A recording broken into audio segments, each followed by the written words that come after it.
We out here in the community.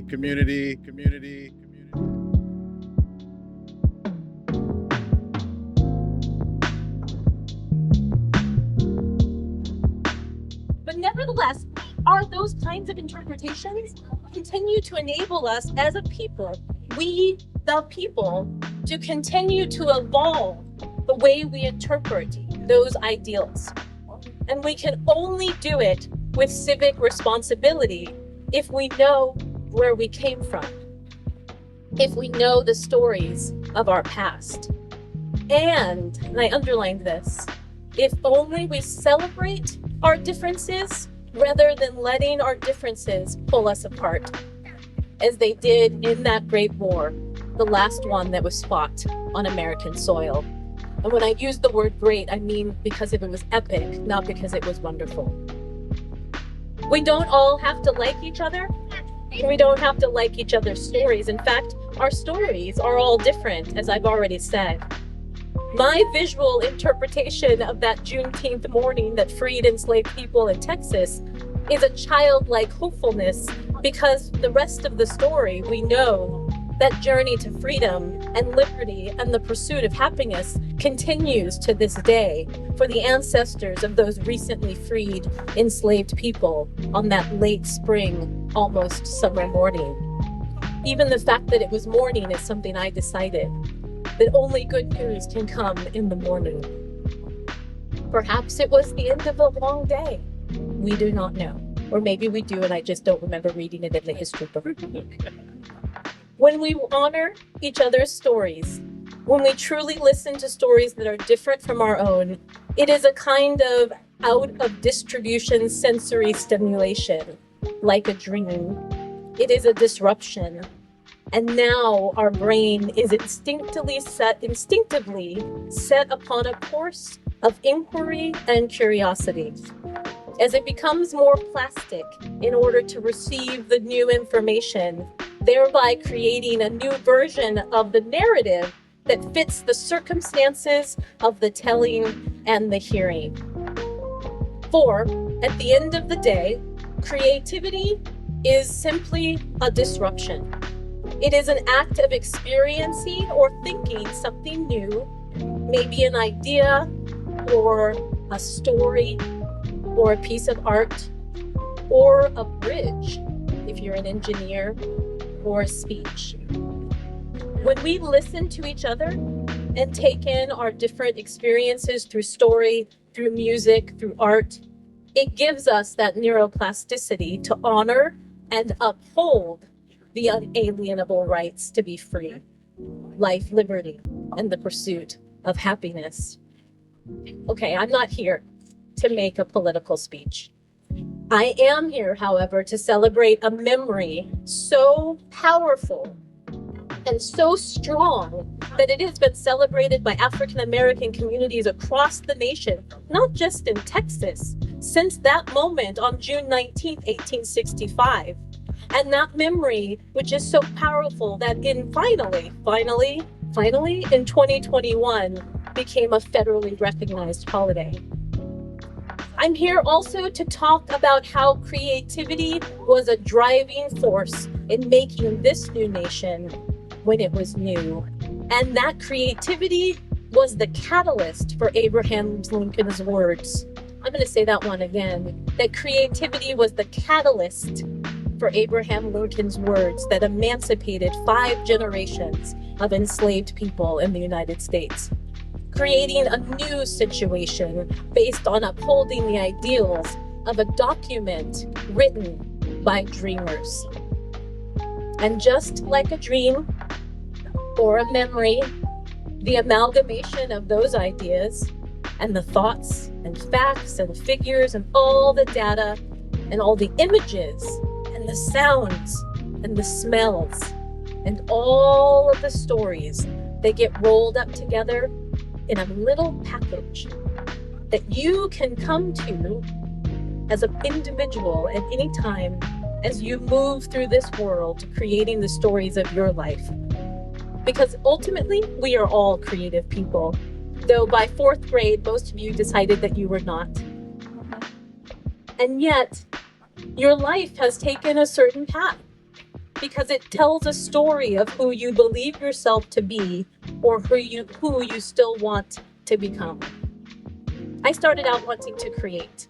My own personal mission was to inspire and support young people to awaken the potential of their creative voice.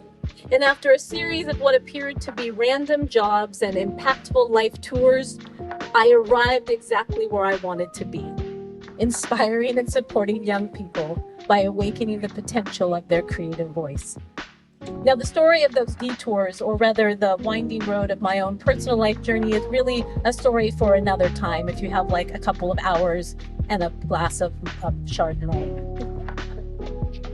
But I want to say today is that we may not all create art, though we praise those who do, because it makes our lives so much more beautiful and thought-provoking and understandable. So even if we do not create art, we all are creative. Think about it. Think about all the work that you put into arriving at this moment in your life. Think of the stories you tell about why you choose and are choosing to commemorate Juneteenth this year in this place with these people, most of whom you do not even know. Do you recognize the out-of-distribution sensory stimulation of coming to a public event on a complicated holiday? Do you intuitively feel the value of being here as a creative act, of opening your mind to something new, or reflecting on a memory of ancestors from generations past? Doesn't it make you wonder?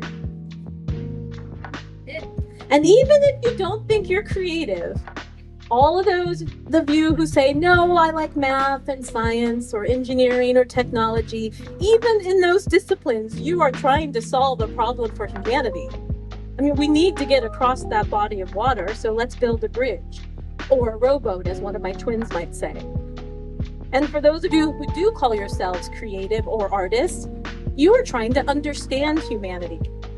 When I am sad because I can't get across that body of water, what does that look like? What does it feel like? How does it sound? How might I conceptualize a sunrise over that body of water and the glorious feeling of newness that it brings me? And even that there is understanding and there is trying to solve problems seems so binary, when in fact, creative practice is an amalgamation of all of these. Creativity is the fluidness between your left brain and your right brain. It is your whole brain, in fact. It is the moment of wonder, and it is the moment of invention, and everything that comes in between and before and after. And dare I say that I believe that is why you are all here today. And of course, whatever food smells really good.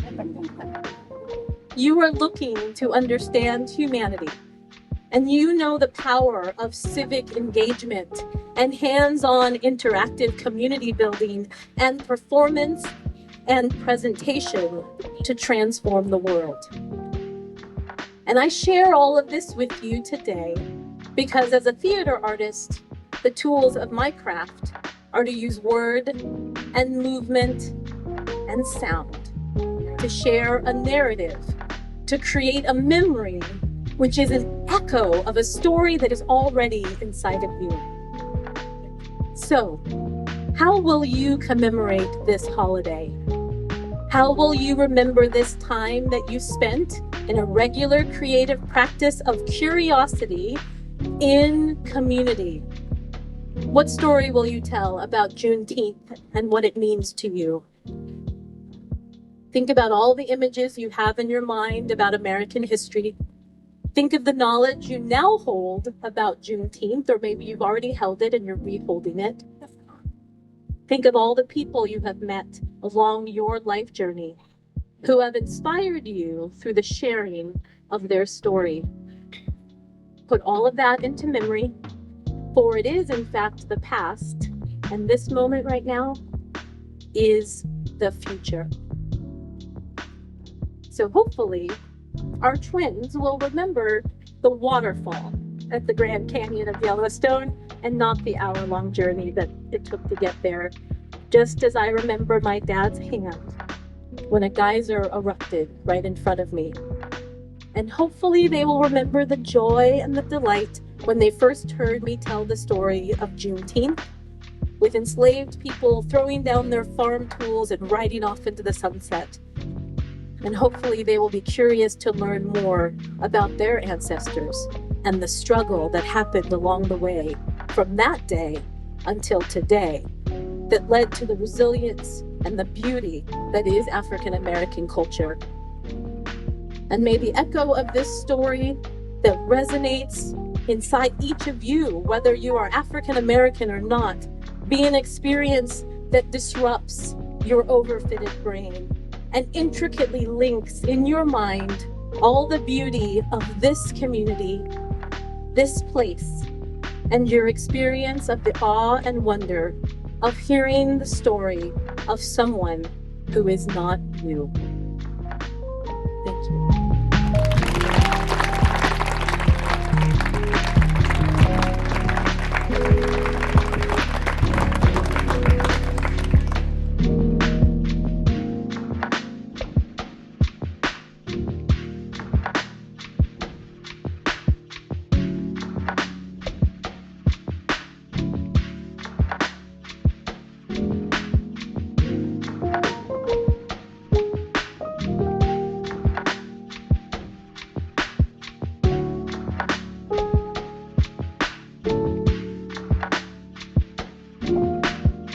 You were saying, how did Oregon Black Pioneers come to be? Okay, well, we came to be thanks to the work of some Black pioneers that I would call them that today, like Jackie Winters, who was a state senator, and she had heard of the Northwest Black Pioneers in Seattle. She was familiar with the work of the Northwest Black Pioneers in Seattle, and so when she came to Salem and realized that this wasn't being taught, that Black history wasn't really being taught in schools, she wanted to help change that. And so she literally, created, along with some other people, she helped create Oregon Black Pioneers in 1993. And we've been doing this work of Oregon Northwest Black Pioneers for a little bit. We dropped the Northwest in like 2020, 2011 or something like that. But since then, this was published in 2011, and it did still say Northwest. Yeah.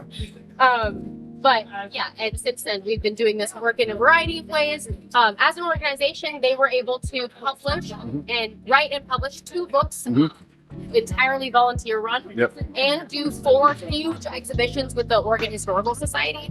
And then since 2020, we've been able to hire on paid employees. So Zachary Stobbs, my executive director, a part-time communications person, and then me, the public programs and exhibits manager. Very cool. Very cool.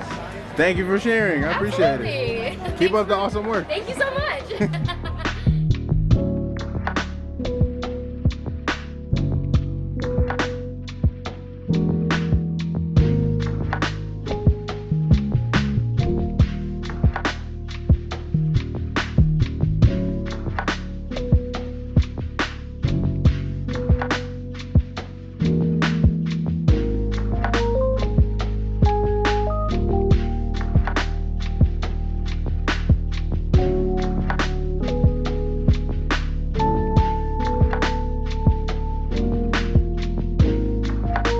Shout out to the Wilsonville High School, BSU.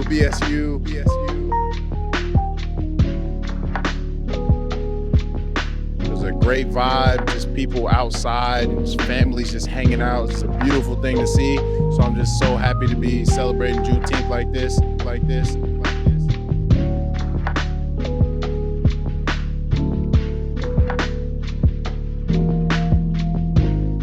Hello, what is your name? My name is Elizabeth Garcia Davidson. Fantastic. And what are you doing here at the Wilsonville Juneteenth celebration? I'm here at the Wilsonville Juneteenth celebration because I am on the Diversity, Equity, and Inclusion Committee for Wilsonville. And we put this all together, and with the help of our sponsors, such as Swire Coca-Cola, then we are able to provide books, coffee from for this event from Black-owned coffee roasting company, and lots of different things, educational materials, and just some fun and food. That is awesome. So how many years have you all done this celebration? This is our first annual. This is the first one? I think we did it last year, but it was the first year, and it was put together a little bit quickly. Yeah. So really, this is our second year. Okay, well, it is an amazing turnout. There's tons of people here. It looks like it is a big success. And so I'm assuming you all are going to continue doing this great work beyond Juneteenth. Are there any other upcoming celebrations for other cultures that you all are working on? Well, we are in the middle of Pride Month. Yep. And so on June 1st, we did a Pride Month kickoff here. Fantastic. And we have a lovely mural that is up all month and that sort of thing. We also have a speaker series that usually doesn't start until the fall. So we just finished our last one for this fiscal year, I guess. Okay, for sure. And so we have speakers who have different cultural vantage points that can tell us all kinds of different things.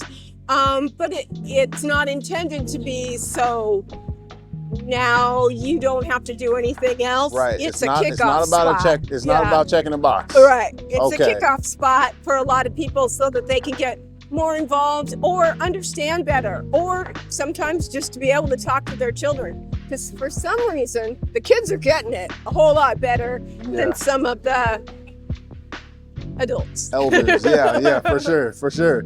So then what's the history of the DEI committee, right? Is it the DEI committee? So how long has it existed? And it's existed for 3 years. Okay. I believe at this point it might be cusping on the 4th. I'm not exactly sure what month it started. And it was Mayor Fitzgerald's baby. Yeah. And we have 13 people on the committee right now. Plus we have Zoe, who helps us, who is a staffer from the city, who helps us do a lot of stuff, like order books and t-shirts and all that crazy stuff. Make sure we have a permit to have a festival, a celebration, that sort of thing. And sometimes, people are welcome to, these are public meetings. They're the second Tuesday of every month in council chambers, 6 o'clock, and we start on time. But if people have questions or want to make statements, they can do that at that time. They can also do that by Zoom. Okay. It's a little more complicated, but you can do that by going on to the city website. Okay. That is a lot of fantastic information. Thank you so much. Any last plugs that you want to make or shout outs, anything like that? For DEI, for folks on the team. We got work to do. Got work to do. Let's get started. Yeah. Or keep going like we've been doing for 40 years. Yeah. But we still got work to do. It's not going to be over in my lifetime. Right. I just turned 63 yesterday. So. Happy belated birthday. So it's like, I was raised to be an activist, and my family always said, it's not going to be done in your lifetime. You got to push, push, push. Yeah. Thank you so much. Thank you for taking the time and being on this. Thank you. So folks, it's been a great day. It's been pretty busy. I thought I was gonna make it to 3 different Juneteenth celebrations, but in actuality, it's only been 2, one in Salem and this one here in Wilsonville, Oregon.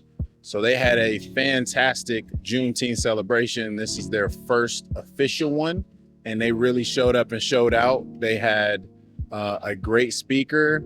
They had lots of support from the community. They had representation from their Wilsonville High School Black Student Union and great organizations such as the Oregon Black Pioneers. So thank you to everybody who chose to and was able to share some perspective, some insight themselves with me in this form and allowing me to record them. And I hope you all enjoy this one. And until next time, peace.